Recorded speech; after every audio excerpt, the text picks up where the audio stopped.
ugu yaraan 5 qof ayaa la og yahay inay ku dhinteen duufaantii ku dhifatay gobolka North Carolina ee waddankaasi Mareykanka waxa ay saameysay dhul baaxad leh laakiin hoos ayay u dhacday markii ay u dhaqaaqday dhinaca koonfurta South Carolina dadka ku dhintay duufaantaasi waxa ka mid ahaa hooyo iyo ilmaheeda oo lagu magacaabi jiray Wilmington kuwaas oo uu ku soo habsaday gurigooda geed weyn dadka deegaanka ayaa sheegay in xoogga duufaantu ay ahayd mid aan la saadaalin karin ninkan jaarka la ahaa qoyska ayaa waxa uu yiri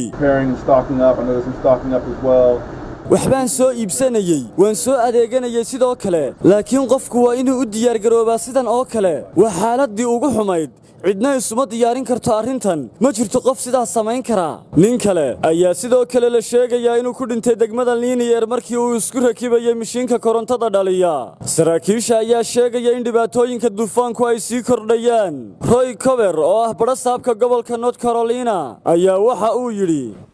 And right now we have about 650,000 North Carolinians without power statewide. Hadda waxaan haynaa qiyaastii 650,000 oo ka soo jeeda gobolka North Carolina iyaga oo aan haysan awood dawladeed. Duufaanta ayaa waxa ay jaraysaa 169 kiiloomitir saacadiiba. Marka ay u soo dhawaato gobolka Ohio, waxa laga yaabaa inay kordhiso xawaaraha. Dhanka kale, kumanaan qof ayaa la daadgureeyay kadib markii duufaan weyn ay ku dhifatay xeebaha waddankaasi Philippines. duufaanta ku dhifatay waddankaasi Philippines ayaa la sheegayaa inay jarayso 205 saacadiiba duufaanta waddanka Philippines ayaa sidoo kale ku dhifatay jasiiradda Luzon hay'adaha gargaarka ayaa waxa ay bixinayaan qalab cunto iyo sahay caafimaad kuwaas oo ku bixinaya aaga ay dhibaatadu saameysay Saciid Axmed Tamreyse